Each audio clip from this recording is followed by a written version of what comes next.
Welcome to the Fusion Power Podcast, season number 2. We welcome everybody listening today. I'm your host, Jared Gillespie. I'm the CSO here at Fusion Power.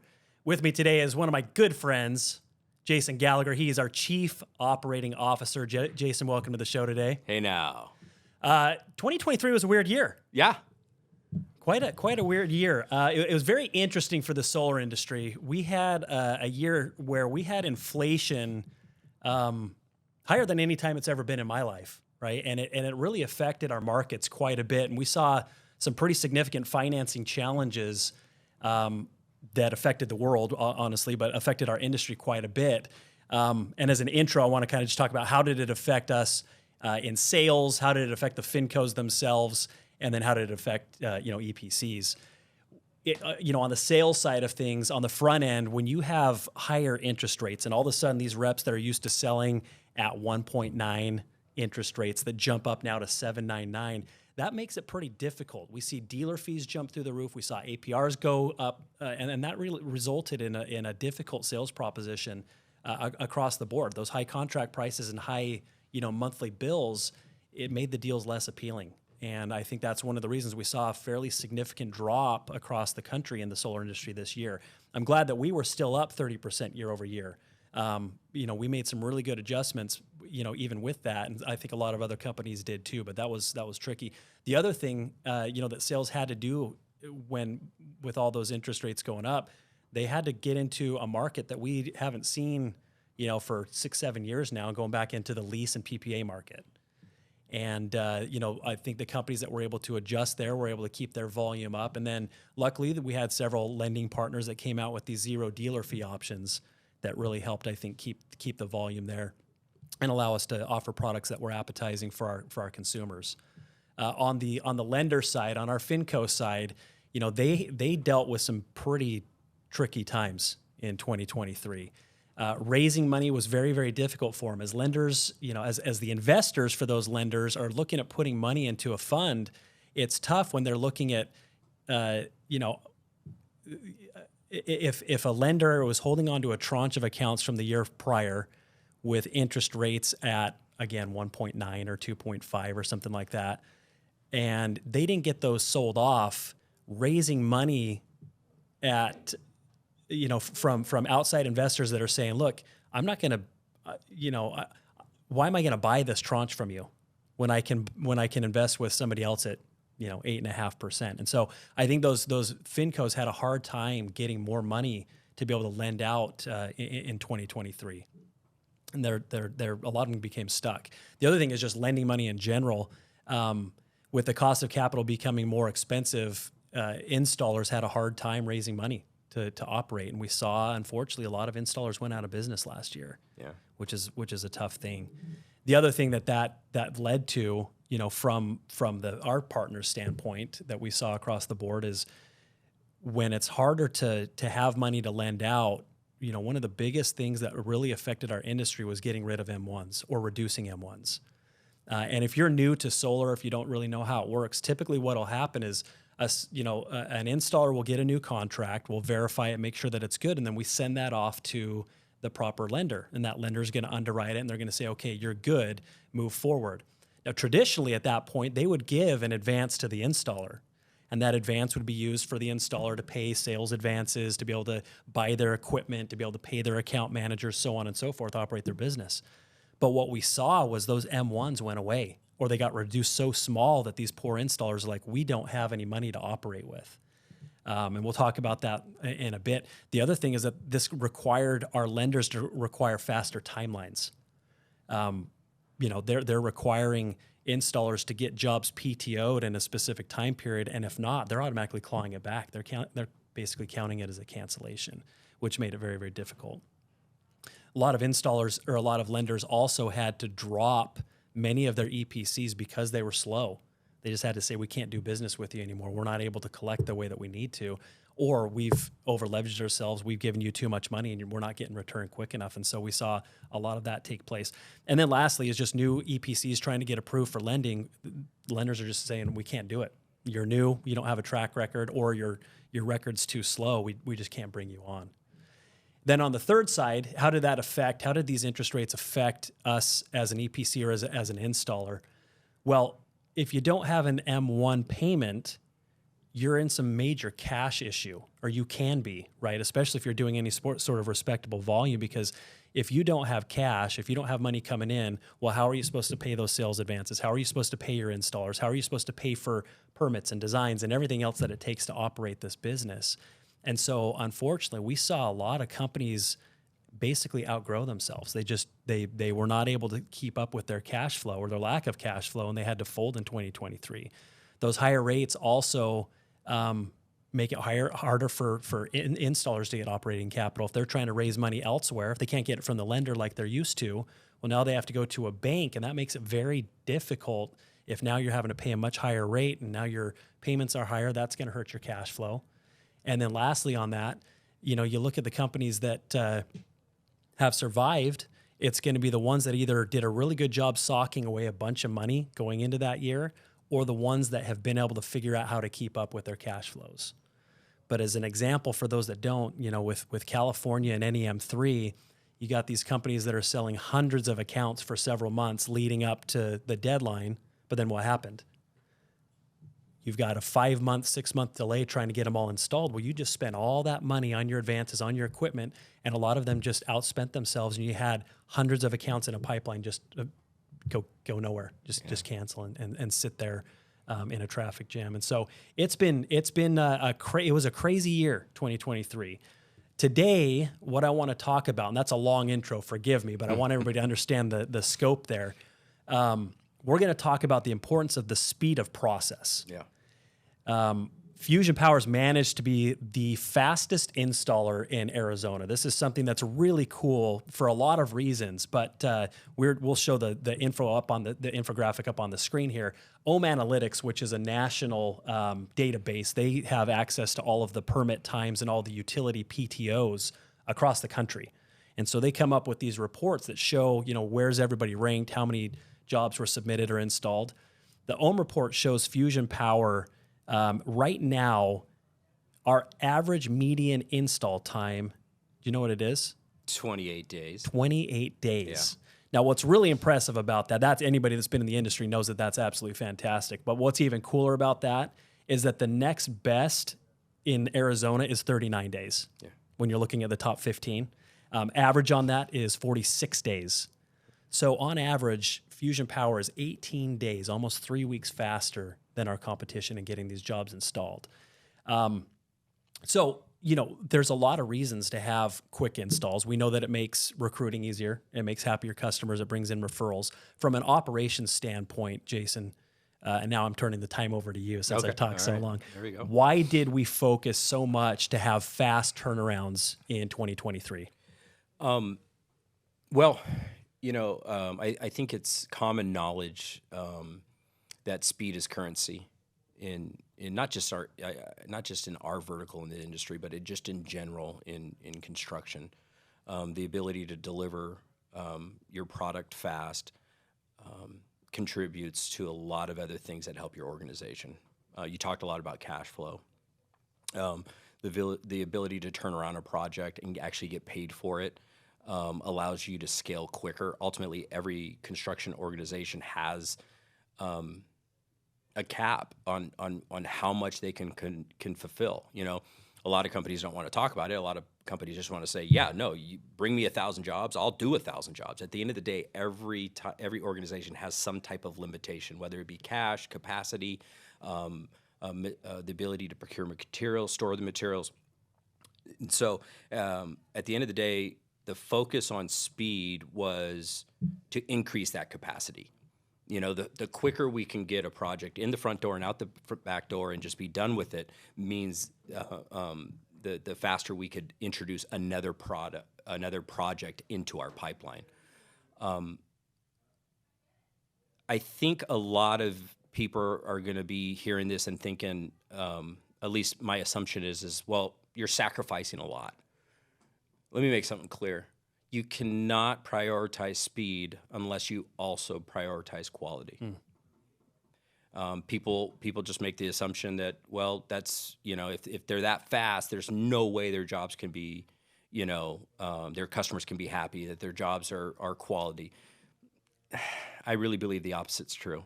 There's no way you can truly be fast unless you've got a really good process making sure that everything's accurate and that the quality is there. Because if everything isn't accurate, if the quality's not there, it's going to immediately impact the speed in which you can deliver your product, especially in the solar industry with the inspections and the hoops you have to jump through to get your deals funded. And when you talk about getting funded, right, that's the big thing is we want to get jobs installed on the roof, and reps are like, just get it installed quick so I can get paid. But the reps got to remember, you get paid when the installer gets paid, right? And so if we don't get those jobs up there, if we can't get them PTO'd, we're not getting paid. We don't have money to pay you. Yeah. And so, those delays that you see out there, what are some of the common bottlenecks? I mean, there's a lot of different baton handoffs, so to speak, as sure. we try to get a job to installation. What are the most common bottlenecks that you see, or what are some of the bottlenecks that we've had to deal with to speed up and make our process more efficient? Yeah, I mean,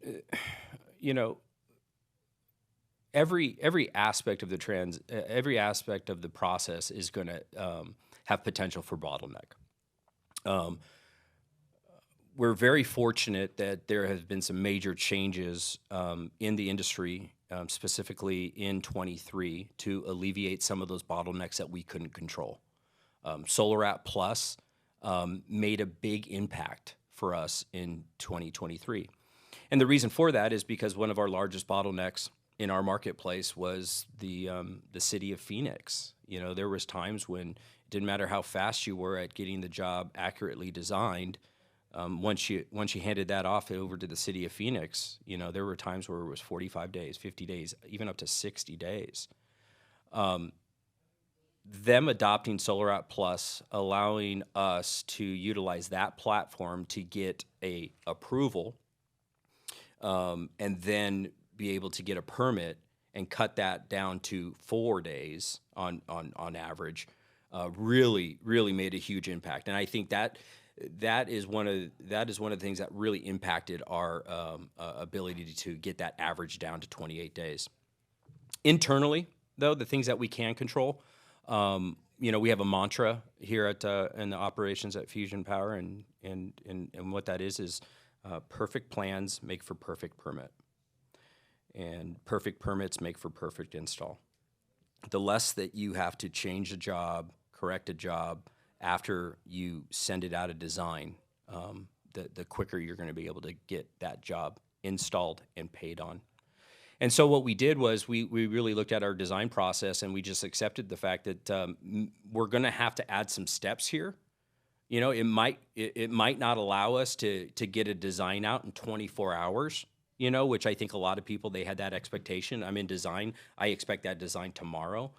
Well, why do they get that, right? Because there's a lot of companies in effort to become fast. Yeah. They sub it out. Well, hey, their whole pitch is we'll get you a design turned in 30 minutes. Yeah. Well, that 30 minutes is back and forth for 3 weeks trying to get the right design. Whereas if you just paid extra and did it internally with quality, it's going to be correct and accurate the first time that you send it in. And that was hard for us. I mean, we looked at that. We looked at what we thought we needed to do, and we said, man, are we really going to let go of the fact that a design on average in our industry can be delivered in a day? And we're saying, in order for us to do it right, we want to do this on average 4 days. Are we going to really add 3 more days to this process when everyone's expectation is same day or next day? But I'm glad we did, because ultimately what ended up happening in that extra 3 days, where we do the layout, we make sure that the sales rep gets an eye on it, we make sure the homeowner gets an eye on it, we make sure everyone's on the same page, it's exactly what their expectations are. Then we take that and we do the full 1 line and 3 line, we do all that stuff. And then, even though we've had that designed by one of our designers, we're going to have one of our QC people scour through that and spend some extra time correcting that. And then when that's done, we're going to send that over to our construction department, and they're going to look at that and with the eyes of an installer and say, feasibility-wise, can this job be built? Is this the way this job should be built? It's one thing to make it work electrically, but how to actually install it is quite a different thing. Yeah, exactly. And so they're looking at that, and they might be making some adjustments. Man, this is crazy. You can't fit all this equipment over here, or the conduit should run over this way, And so taking those extra steps and really kind of flushing out that design, what we did was we added time up front, but ultimately it reduced a lot of times. Our red lines, dropped drastically. We were going through and getting permits approved 97% of the time. The red lines we were getting were grammatical errors that we had to correct. And now all of a sudden we were in a position where we knew when we had a plan set that was approved, this is something that we could deliver. The customer's okay with it, the rep's okay with it, the city's okay with it, the utility's okay with it, and we were just off to the races at that point. I love it. The phrase "slow is smooth and smooth is fast," right? It's very, very true. And what I love too that you guys have focused on so well is what can we focus on? What's within our control? We can't control permits, we can't control utilities, but we have very, very specific metrics that we try to follow on our operations, right? Project 64. Tell us a little bit about Project 64 and the measurements that we take there. Sure. Project 64 was an initiative that we established here at Fusion Power. And what it started with was my team got together and we looked at every single time a human being had to interact with the project in order to get it to the next step. Whether it be submitting something or updating the system or ordering something, whatever the case may be, it required a human interaction. And we built out every single one of these steps, and we literally just counted it up. And at the time, it was 64. And we joke around now, it's like it's way more than 64, but that's okay. We're always trying to simplify. But what we thought was, it's like, okay, how can we now take that concept and make everyone on the team mindful of the fact that even though you might just be doing one of these things, 8 of these things, whatever the case may be, and at different times, how can we make these people mindful of the fact that what they're doing is ultimately impacting the project as a whole? And it's less about just QCing this job, or it's less about just generating the scope of work, and it's understanding that this step is impacting the next step and how the step behind it is impacting it. So we created this initiative called Project 64, where we really made sure everyone understood how these all interact with each other. And then it also gave us an ability to choose these points where we could create KPIs for people. Now, obviously, having 64 different KPIs on someone's screen is overkill, and it's completely unnecessary, and we didn't do that. We only put up the major ones up there for the particular role that person had. But having those KPIs. For example, give me a couple. Like, examples. for example, a designer might have how quickly the design hits their queue until they submit it to QC. How quickly a redesign hits their queue until they submit it to QC.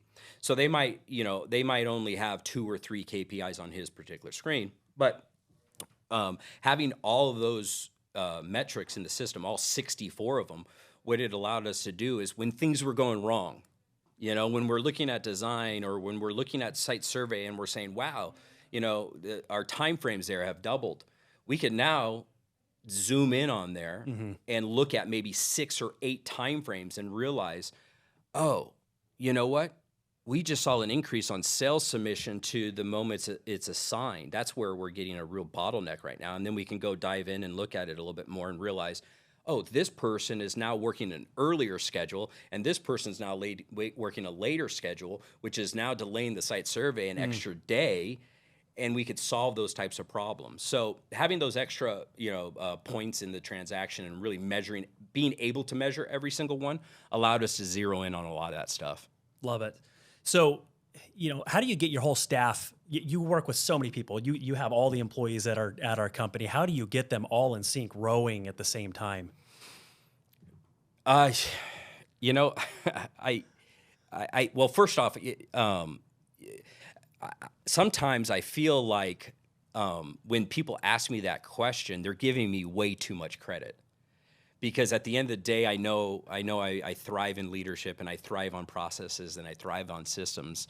But ultimately, I think one thing that has to be acknowledged is the fact that for some reason, Fusion Power has been able to attract some really, really amazing people. And I can't take credit for the fact, I can't take all the credit for the fact that we are as efficient as we are, because I think what it boils down to is when you attract the type of people that we've attract, it's really hard to mess it up sometimes. You know, it's really hard to not do well, because, man, sometimes I sit around the table in my L10, which is just what we call basically our leadership meeting. I have an L10 with operations, and I have 7 or 8 people sitting around the room, and we'll go through our agenda, and we'll get down to our issues, and, you know, I'll walk out of that room, and I'll just be blown away at how smart our people are, how much they care, how much they're willing to collaborate and work together to arrive at a solution which solves problems. It really amazes me. But then there's also the other component that we spend a lot of time thinking and talking about, and making sure people are mindful of the fact. I've shared this with you before. I had a mentor once. I say once because he's no longer with us, but he was a head engineer at the Apache helicopter design.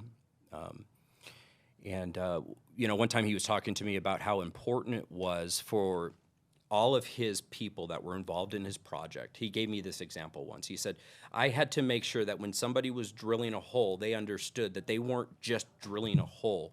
They were creating an opening for something to be inserted in, and understand what it was that was supposed to do.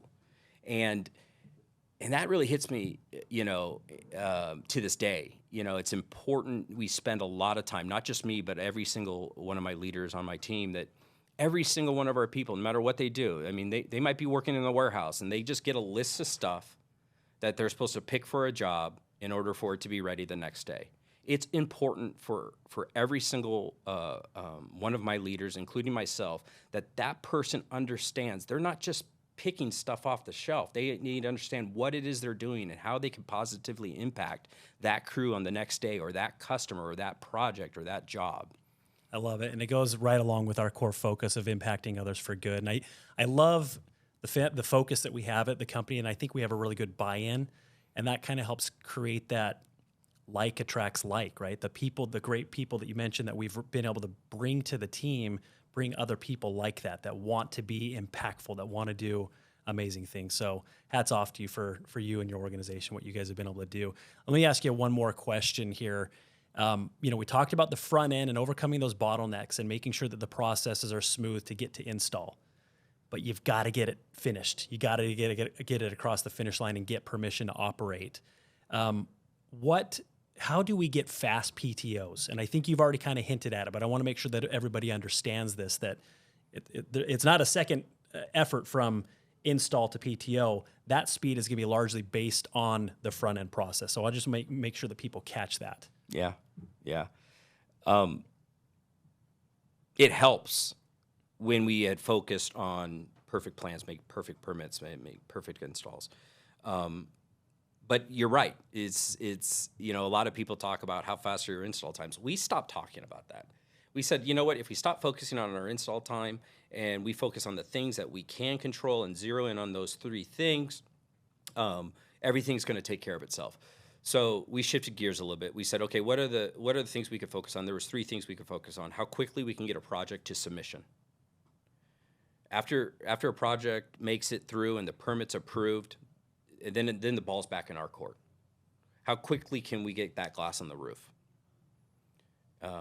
After we get the glass on the roof, ball's back in our court again. How quickly can we get that PTO? How quickly can we get that turned on for the customer?